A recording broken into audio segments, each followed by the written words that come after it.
Hello and welcome to my channel. I'm Angela Brennan and today I use the Mega Rose Stencil from Altenew to create 4 cards. I use 3 main techniques and in all of them I use the watercolor card. To adhere the stencil to the watercolor card, I spray some Pixie spray on the back of it. Pixie spray is a temporary adhesive that allows the stencil to stay in place while applying various mediums on it. For the first card, I use watercolors. Now, in order to see where to watercolor, I use a large blending tool from Altenew to apply some pigment ink onto it. I use the Polar Bear pigment ink because I intend to use bluish watercolor. So you use the pigment ink that is closest to the color that you want to paint the image with. So here I'm using the Polar Bear, and what I'm doing here is mainly so that I know where to paint. The Polar Bear dye ink is very light, and the paint that I will use will cover most of it. But what it does is allows me to see where I need to paint. And for this I use the Altenew watercolor brush markers. Now the watercolor brush markers are very strong pigment, and that's what is really amazing about it. Now to see how I created the storage for these 4 sets of watercolor brush markers from Altenew, do check out the link in the description below. I chose 3 colors. The colors I chose are Persian blue, ultramarine and sea breeze, and I use this to color this image. First I start by putting plain water on it so that the pigment can flow. And then after that, I don't do that. I just put the pigment directly onto each of the parts of the flower to paint the image. Now, it takes a little while to do this. At some point, I was going to give up on this image, but I persevered. So when you use watercolors, sometimes it can not look amazing when you start coloring it. But the idea is to just persevere, finish the image, and then you ultimately get something that is quite nice. But you need to be patient, and watercolors are one of those things you can layer it. So when it dries, you can add more color. So do give it time and do persevere with whatever you're watercoloring, and you will end up with something you like. If you enjoyed the video, please give it a thumbs up and consider subscribing. And when you do subscribe, remember to press the notification bell so you're alerted when a video is uploaded. Do head over to my blog so you can see close-up pictures of all the projects I've created, as well as links to all the products I've used. The link to my blog is in the description below. I'm going to leave you with some music, and I'll catch you later.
In both of these panels, I applied embossing paste and embossing powder over it.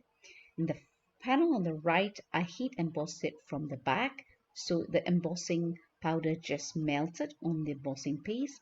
But the panel on the left, I heated it on the front, so the embossing paste puffed up as well as melted the embossing powder, so it gives it a different texture.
Here are the completed card panels of all the techniques that I used with embossing paste, with watercolors, heating from the front, heating from the back, and also with glitter. I love how these card panels turned out. And in the next part, I'm going to show you how I make this into cards. I like the Altenew word script dies, and I use that for all the cards, all the 4 cards that I created in this video. I hope you enjoyed the video. If you did, please give it a thumbs up and consider subscribing. And when you do subscribe, remember to press the notification bell so you're alerted when a new video is uploaded. Do remember to head over to my blog, and the link to my blog is in the description below, where you can see close-up pictures of all the cards as well as all the products that I've used. Thank you so much for stopping by. Happy crafting, and I'll catch you at my next video. Take care.